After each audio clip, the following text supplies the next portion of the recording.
First day on the job for Kalen DeBoer, very busy. Lot going on. I don't know how the guy's even gotten any sleep. Probably hasn't since he flew to Tuscaloosa late Friday night from Washington. We're going to talk about Kalen DeBoer's first day on the job and what's going on in Tuscaloosa. Welcome to the Bama Tailgate YouTube channel. This is Bama Tailgate Daily. We appreciate all you guys for being here. Make sure that you like and subscribe. I'm going to give you an invitation to the best party on the quad. Thanks for being here. Don't forget to hit the bell so you know when we're live. Roll Tide, everybody. Let's get this party started.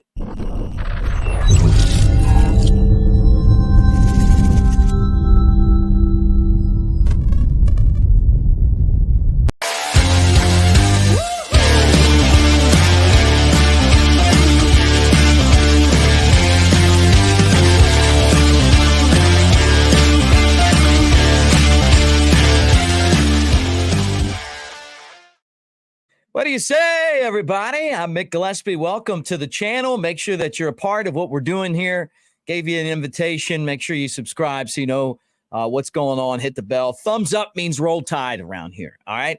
And I'm at Broadcaster Mick on the socials. All right, let's get this thing started. And there's a few things I want to talk about with Coach DeBoer and his first real full day on the job. I mean, I don't count Saturday as that day, but Sunday was certainly his first full day on the job. No press conferences.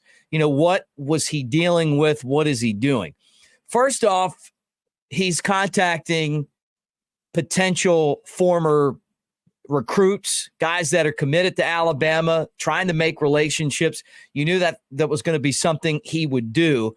And it's going to be a tough job to keep some of these guys from decommitting. And unfortunately, that's where I'm going to start. He's lost two guys who are both big-time prospects, right? You talk about five-star guys.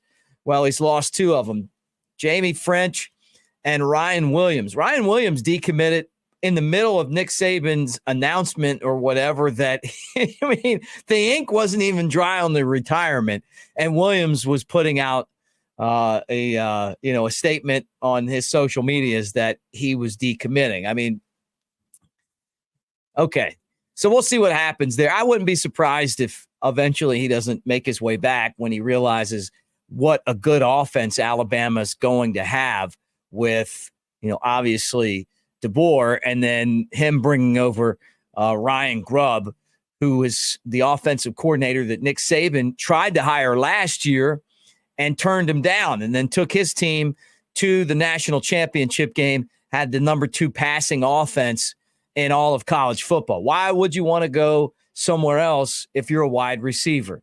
But there's so many other things going on. There's so many different things at play. And the biggest thing that Alabama and DeBoer have to work through right now is relationships. I mean, it's a relationship business in recruiting. So they're going to have to figure out a way to bridge some of these relationships. And as they build the coaching staff, Freddie Roach, Robert Gillispie were coaches that stayed.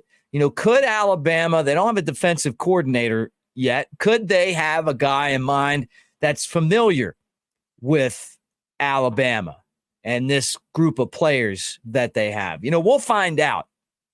I mean, we've been told that both the offensive and the defensive coordinators, according to reports, are going to Georgia to be co-offensive and defensive coordinators. There's no such thing as co. One person is calling the shots. The other person has a title and probably some good money.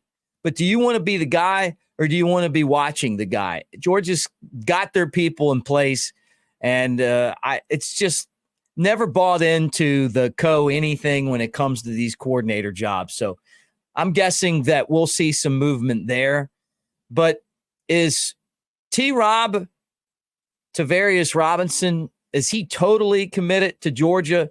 Because what I understand is when Nick Saban was retiring, Alabama was finding out that Georgia had made him a significant offer, and they were figuring out what their counter move was going to be. I mean, and look, and it's not like Alabama doesn't have a defensive coordinator job open. I mean, last time I checked, Kevin Steele retired before Nick Saban. So, we'll see what happens here. I mean, I've definitely heard some rumblings that, maybe Alabama just goes and pays him more and makes him the real defensive coordinator and not the co-defensive coordinator on paper. And it's not like Georgia doesn't have a great defensive coordinator already, right? I think we all know that. So interesting, but this is a lot of work for your new head coach. And for Kalen DeBoer, I mean, you're talking about a whirlwind trying to get the coaches figured out. And he said, I'm going to try to get this figured out in the first 48 hours. And the reason why is that you want to keep your guys from transferring out. And Alabama lost another impact player to the transfer portal. Amari Nyblack, tight end, 20 catches, 4 touchdowns, 300-plus yards, transferring out. We don't know where he's going to go. Isaiah Bond, talked about that already, is going to Texas. Now, what I want to say about that is this. The transfer portal works both ways, okay?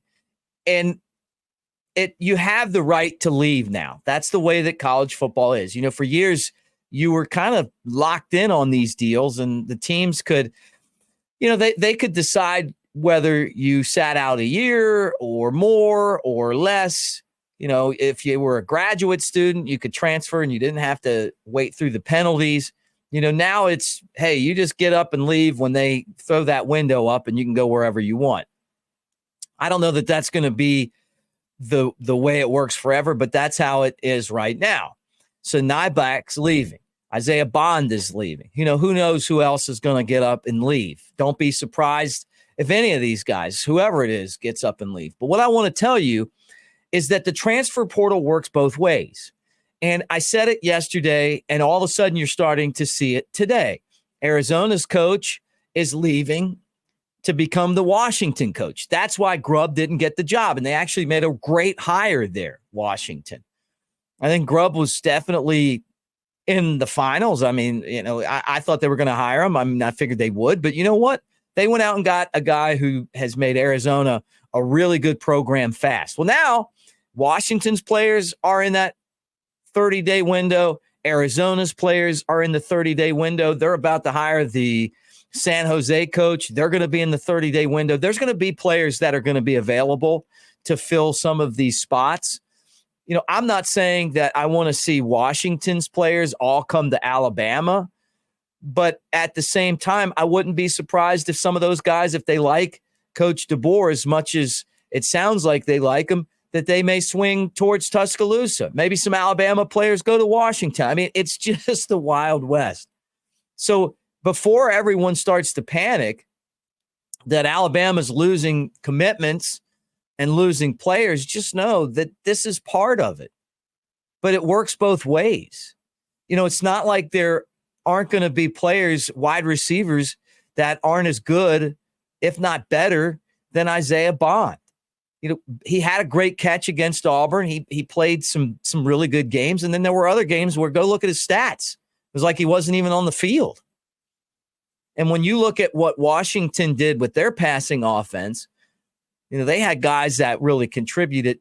And I'm guessing that that's what we're going to see with the Ryan Grubb offense in the future. I mean, I wish all these guys luck. I mean, it's not like I'm trying to trash them, but what I'm saying is that there are a ton of players that are going to be available. Then there's another transfer window that's going to open up again. So don't panic on the transfer portal when you see guys going back and forth. We have a new coach, and his name is Kalen DeBoer. It's not Nick Saban. But I wanted to tell you something else, too, because I think over the course of 17 years, we've all been educated by Nick Saban about life, about what it takes to be successful. He constantly passed on lessons that we all think about. And one of them that I wanted to point out today was about thinking that there's always something better out there than what you have. And this is what I want you guys to remember. Nick Saban said this comment before. He said, my dad used to always say, the grass is always greener on top of the septic tank. So it always looks better someplace else. So you think instead of facing your fears and really overcoming adversity and making yourself better through the competition, you go somewhere else, and he was talking about guys transferring out. The grass is always greener on the septic tank. And what I would say to these guys that were leaving is you got it pretty good in Tuscaloosa. You might be walking away from a great experience. Grass might not be greener on the other side, or it always is greener on the septic tank, right? But I just thought about that when I was seeing these guys transfer out. The other thing that DeBoer is working on is building his coaching staff, and he's done a pretty good job of that. You see he's bringing guys from Washington. It's going to be names that we're not familiar with. But what I want to say as part of that, too, is that he's got to have the people around him that he knows and he trusts. That's just part of this. When you bring coaches in that you don't know, you don't want information getting out there. How did Lane Kiffin know that T-Rob was so influential on the defense? It wasn't from watching film. It was from someone in the building that he got that information from to talk about it in that press conference that he called and then planted the question for someone to ask, right, before the Alabama-Ole Miss game. Now, I feel like over the years that Coach Saban had a difficult time of keeping a coaching staff because he would lose guys so much to other schools that had former assistants as head coach. One of the advantages that Kalen DeBoer is going to have is the continuity of these people that he's basically taken with him spot to spot to spot. And Nick Saban had that same thing for a long time. And then as he kept winning and winning and winning, all of those people have gone out, and they've been ruthless. They've been ruthless to him. I mean, Kirby left and allegedly took the recruiting board with him, used that to negatively recruit against Alabama. If that's true, that's terrible. We talk about Lane Kiffin. They had to get rid of him going into the national championship game because he wasn't spending time allegedly working on the game plan. He was out recruiting for his job there. And if that's the truth, I mean, that's embarrassing. Look at this. I mean, the minute that the season ended, Georgia's trying to buy away Alabama's assistant coaches. That's the game, though. And that's just the way it is. Bama's got money, too. And they're just going to have to spend it to help kind of bridge the situation that they're dealing with right now and get through the next, week and help DeBoer, once he gets his other coaches there, get out on the road and start recruiting. He's got to recruit the roster that Alabama has, and then he's got to go out and recruit the roster of guys that have committed to play, the recruits and guys that said they were going to play. He's going to have guys in town. He's already working on recruiting. So it may get a little bit rough before it evens out. Now, the last thing I wanted to say is, and I was thinking about this earlier today, is that I'm not a cheerleader for Alabama. Now, do I love Alabama? Yeah, I do. And what you'll find out is that if I think that what they're doing is wrong, I'll say it. But honestly, I've been really impressed with things. Nick Saban, I think I might have said a few things over the years. I thought he should have took 2 out of the game when he got hurt. My aunt got on to me pretty good because she said, you never questioned Saban. Well, I didn't question him. I just said, hey, if he's limping coming into the game, maybe get him out. Well, you know what? You don't question the GOAT. I get that. But he did everything right. I mean, look at you sitting here to argue with a guy that just figures out the right way to do everything.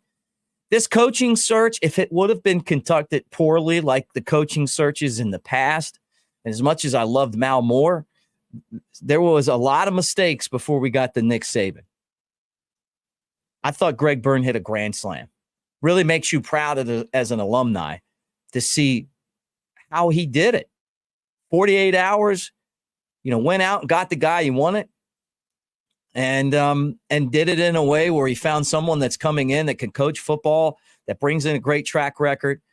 and doesn't have a checkered past. The guy's going to be a great role model for all of the players that come through, all of the students.